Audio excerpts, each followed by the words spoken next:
What's up, TCC? Coming at you live with a an urgent emergency announcement here. So, as most of you have seen, there's been some bullshit in the league that I thought was completely unnecessary, and I had hopes that the board of directors would have handled that, as I was getting wine drunk at a Friendsgiving, could not address it, but we did talk about it at the Friendsgiving, and it was discussed a little bit. God, my nose is running. It was discussed a little bit in the board of directors group chat, and then obviously in the TCC mega chat. So the issue was that a league member, Austin, dropped Jalen Warren and Shador Sanders. Austin, as you guys know, is in last place, with this week being a meaningful week for the roster spots of the last place finish and the sixth place playoff team. Forgive me. Let me just bada bing over here on the PC so I don't have to look at my phone. But yeah, so go to yeah. So last place and then the sixth place, the final playoff wild card spot. Essentially, what happens is if Coys loses and Big Vet wins, uh, unless Coys scores 30 more points than him this week, Big Vet would get to go to the sixth spot. And if Austin wins and Asa loses, Austin would not be in last and Asa would be in last. So the big thing was, him dropping Austin dropping those players in hopes that Brody would pick up Jalen Warren to help him secure victory, and because Brody is versing Asa, and Austin is versing me. Now, right now, it looks like Asa is going to win, and I'm going to lose, which is whatever. It doesn't look like. It looks like Austin is going, as of right now, will be locked in last place. But there's words of collusion on that front, which in my eyes makes no sense because collusion to me would be him, Austin going to Brody, which he can't do this because of the trade deadline, but Austin going to Brody and being like, I'm going to trade you this guy for nothing so you could win, to ensure you get this guy, blah, blah, blah, blah, blah. Why it's not collusion is because when you drop, not Shador. Shador, I believe, could get picked up instantly because he's a hardly ranked quarterback. But Jalen Warren, although he's on a slump, is ranked running back 19, I believe. So he's instantly going to waivers. So in my eyes, it's impossible for even if Austin goes text Brody and says, "Hey, I'm dropping this guy. Just be on the lookout." That's all he could do. Brody had no fab. A lot of guys have no fab. So it's really whoever gets him, you have to put a bid on him. It's not guaranteed Brody was ever going to get these guys. And the Shador argument's dumb. I'm not even entertaining that one because, yeah, I guess he's a late round keeper, but Austin's not keeping him. And getting Shador this year isn't helping necessarily anybody, any of the playoff teams by a large margin. Maybe they might have, if a down the line a quarterback gets hurt or something, and it'd be nice to have him, I guess. But like this shit's not like collusion argument worthy. Anytime you could say it's collusion, someone could break that argument up so easily just based off the things I said. And let's say it was collusion and it was a trade. We have vetoes in place to stop stuff like that. So what's the point of like doing all this bitching and then saying there's no point of rules in this league because two people didn't move a guy from their IR so they could catch.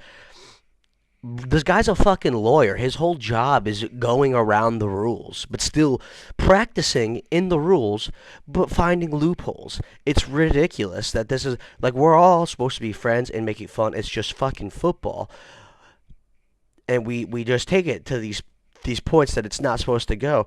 But at the end of the day, for me, I'm the commissioner, and this is a common thing. Just yelling collusion when something doesn't go somebody's way, and that's gotta stop. It's not good for the. What should have happened with this thing is anybody who had a problem with it just called Austin a fucking slimeball dirtbag, and then he would have got heat. That would have been good for the league. He would have been the league villain next year, and it could have been fun. But instead, we take it to a spot where it's not fun, and it's just a damn shame.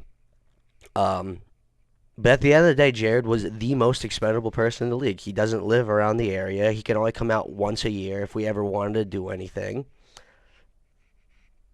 So, to quote the late Dwayne "The Rock" Johnson, know your role and shut your mouth, essentially. And that's that, dude. Like, this is supposed to be fun, and this was a nothing burger. This was a fucking nothing burger. It didn't even affect him in the slightest.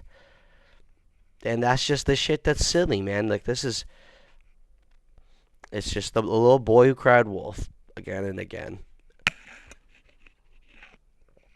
I'm having a cup of Joe. I started late this morning, obviously. Friendsgiving, got wine drunk. Wine drunk hurts the older you get.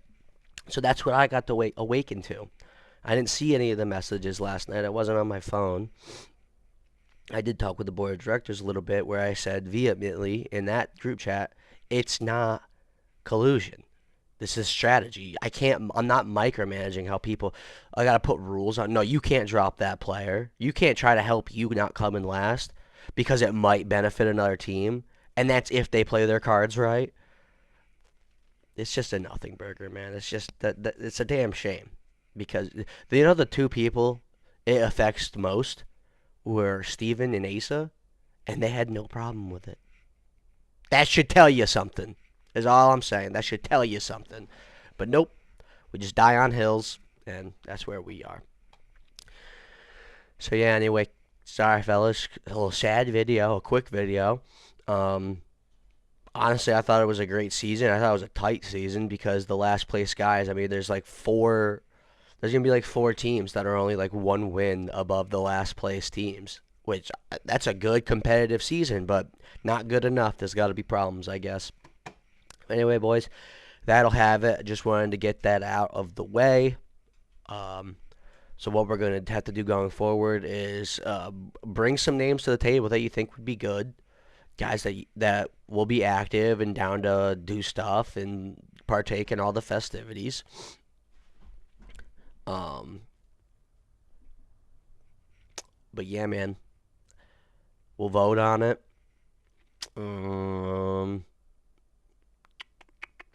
Al did say something funny though. He said, "I knew as soon as Thor said you could get the step in." Which, let me be very clear. I said, hey, like, I said everything I said in this video, and I was like, if you're gonna use something as small as this to then claim all this other shit about how this league is lawless and the rules don't matter here over something this small, then get to step it. Why are you in this league then? If you think it's that bad, that's what I said. And he took the bait, and he was like, all right, I'm out, and I removed him within 5 seconds. I'm not going to keep anybody here who doesn't want to be here, especially if you're, the squeaky wheel all the time. It's no sweat off my cheeks. It's supposed to be fun. Again, this trade didn't even affect me. I saw the guy drop waivers. I only had 10 fab, and I was like, fuck it, I'm putting all 10 on him. I have a backup running back. Best case scenario, if I get him. If I don't, whatever. Like, I understand what Austin's doing. He's just trying to not come in last. He's trying to make sure. He wanted Brody to get the guy. Brody had no fab. He was taking a chance. It didn't work. That's how you know it's not collusion, right there. But yeah, Al said, he was too proud to come back after getting hit with that. And to quote another guy, Kendrick Lamar, love's going to get you killed, but pride's going to be the death of you. Good day, boys, and have a good playoffs for all the playoff teams. We got a lot to think about, so seriously, bring some names to the table. We will vote on them. I think we're obviously just going to have them take over Team 4 now, because Team 4's got solid keepers. He's got a 1st, 2nd, 4th, 6th, 7th, 8th, 9th, 10th, 11th, 11th, 12th, 3rd. So he's got everything but a 3rd round. So it's a decent draft. I think this is a very suitable team to take over. So we're not in that position where it's like whoever comes in. It's like, hey, you're kind of working with scraps. The team's booty sweat. It's not like that. This team is solid keepers like Josh Allen, Brees Hall, Lad McConkey, uh, Krosky Merritt, I guess, Sutton. There's stuff you could work with there, and then decent picks. So I think that helps us there when it comes to finding a guy. Mm, yeah. But if something we really need to, because we can't just operate as friends and make shit fun. If I need to make concrete rules that we have to oblige, and we have to start micromanaging every team and how they operate, if that's your guys' vision of fun, then maybe we'll have to do that. Because obviously, I don't like kicking. That I didn't kick him. I gave him the option. I told him you could leave if you want to leave, essentially, and he said yes. That doesn't mean I wanted him out. I do think he was fucking teetering for a while because as fun as his banter is, 80% of the time it is nonsensical and it's just saying shit to say shit, which is fun. There's a time for that, but when it's every time, that could get frustrating. I feel like a lot of his shit is just rage bait. I don't think it would be very hard for someone to step into those shoes if you feel the league needs that. You'll get no argument from me, but.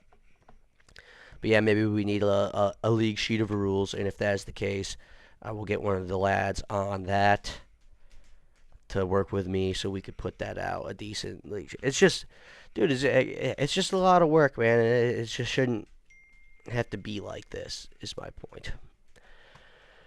But you know, in this league, if you're a squeaky wheel, you will get grease here and there. But after a while, we're just going to have to do a little maintenance and change the wheel if it continues. And that's just life, baby. It's been your commish. Peace out, guys.